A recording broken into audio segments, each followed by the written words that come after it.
평촌 서울나우병원에서 관절 진료를 담당하고 있는 박종현입니다.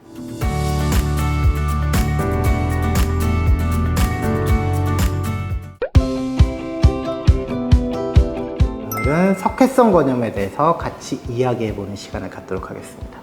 석회성 건염이라고 하는 것은 이제 지금 어깨를 하고 있으니까 어깨에 국한지어서 말씀드려보면 주로 어깨의 이 삼각근 안에 있는 이 회전근개라는 힘줄 부위에 백묵가루처럼 생겼어요. 백묵이나 치약처럼 생겼는데 그런 것들, 이물질이 그 힘줄 안에 쌓이면서 주위에 염증을 일으켜서 통증을 일으킨 것이 석회성 건염입니다. 원인에 대해서는 잘 몰라요. 저희 의사들도 모르고. 확실한 거는 뭐 드시는 음식 같은 거 관련이 없고요. 우리가 담석 같은 거는 음식이 좀 관련이 있잖아요. 담석이랑 이제 성분이 완전히 다릅니다. 몸 안에 생기는 돌 비슷한 거라고 해서 성분이 비슷한 게 아니라 다르고, 그래서 음식 같은 거 관련 없고 전신 질환도 관련이 없다. 그래서 내가 이제 석회에 있을 때 가장 흔하게 물어보시는 게 음식이나 혹은 내가 골다공증 때문에 칼슘 제제 먹고 있는데 그거 먹으면 안 되나요? 그런 거 많이 물어보시는데 그렇지 않다. 그 정도만 알고 계시면 되겠습니다. 자, 우리가 석회성 건염. 자, 다시. 석회가 건이 힘줄을 얘기하는 거. 힘줄에 생겨서 그 염증을 일으키는 질환이라고 했어요. 그럼 우리가 석회를 먼저 치료를 해야겠죠. 석회는 치료하는 방법이 이제 크게 세 가지입니다. 우리가 석회가 치약처럼 이런 형태로 되어 있을 때는 주사바늘로 좀 뽑으면 나와요. 처음에 주사바늘 뽑을 때는 아프지만 좀 쉽게 치료될 수 있는 그런 형태일 수도 있고요.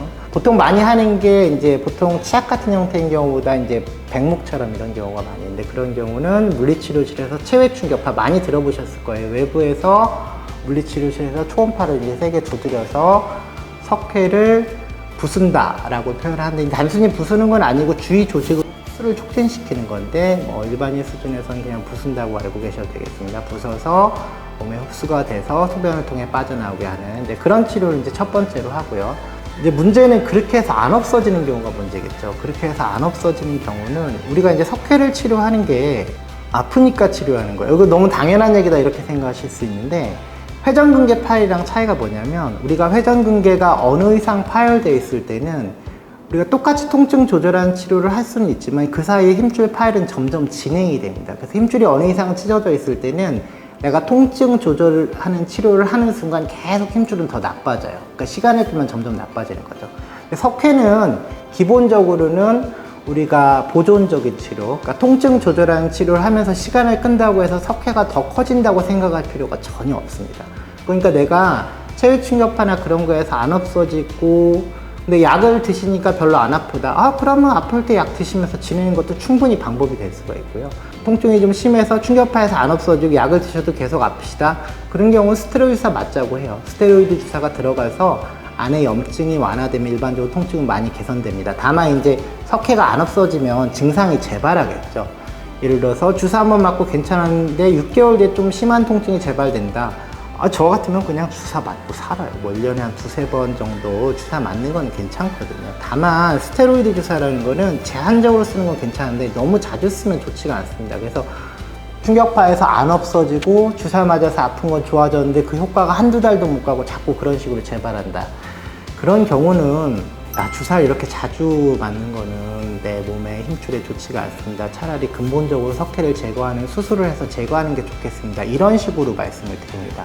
전체적인 그림이 이해가 되시죠? 처음에 석회가 생겼을 때는 체외충격파나 주사로 석회를 없애는 치료를 한다. 그렇게 해서 없어지고 안 아프면 좋고, 그렇게 해서 안 없어지고 계속 아프면 통증 조절하는 치료, 석회에 대한 치료는 보류하고 통증 조절하는 치료, 그것들은 약이나 필요하면 주사는 어쩌다 한 번씩 맞는 건 괜찮은데 너무 자주 맞는 건 좋진 않다. 다만 그 주사가 이제 너무 자주 맞아, 약으로는 조절이 안 되고 주사를 너무 자주 맞게 되고 그게 좀 장기간 지속되면 그때는 수술해서 제거하는 걸 목표로 그렇게 말씀을 드립니다.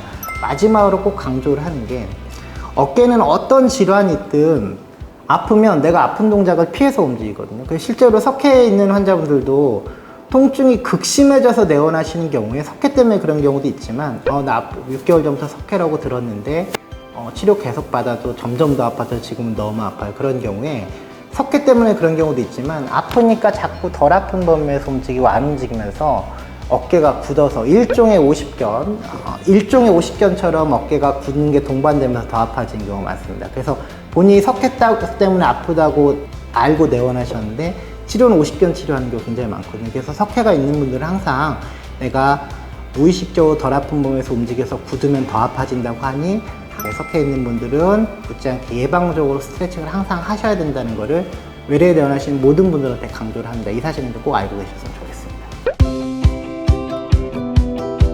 석회는 결국에 아파서 치료하는 거고 뭐 약, 물리치료, 충격파, 안 되면 주사 이제 그런 무기들이 있다는 걸 알고 계시는 게 중요한 것 같아요. 알고 계시는 게 중요한 것 같고 뭐 예를 들어서 회전근개 파열이나 오십견 같은 거는 치료 방법을 결정하는데 좀 의사의 말을 좀 따라야 되는 경우에 회전근개 파열 같은 거 특히 근데 이제 석회 같은 경우는 그런 내용들을 알고 있으면 치료는 의사랑 환자분이랑 상의해서 결정하는 겁니다. 이제 마지막으로 아까 말씀드렸던 대로 석회 있는 분들은 아까 체외 충격파나 주사나 약이나 그런 건 내 힘으로 어떻게 컨트롤할 수가 없는 거잖아요. 그런데 항상 스트레칭을 좀 열심히 해야 된다. 그래야 어깨가 굳어서 더 아픈 걸 막을 수 있다. 그런 것들은 좀 꼭 알고 계셨으면 좋겠습니다. 이상으로 석회성 건염에 대해서 같이 알아보는 시간 가졌습니다. 도움이 좀 되셨으면 좋겠네요. 네, 이상으로 마치겠습니다. 감사합니다.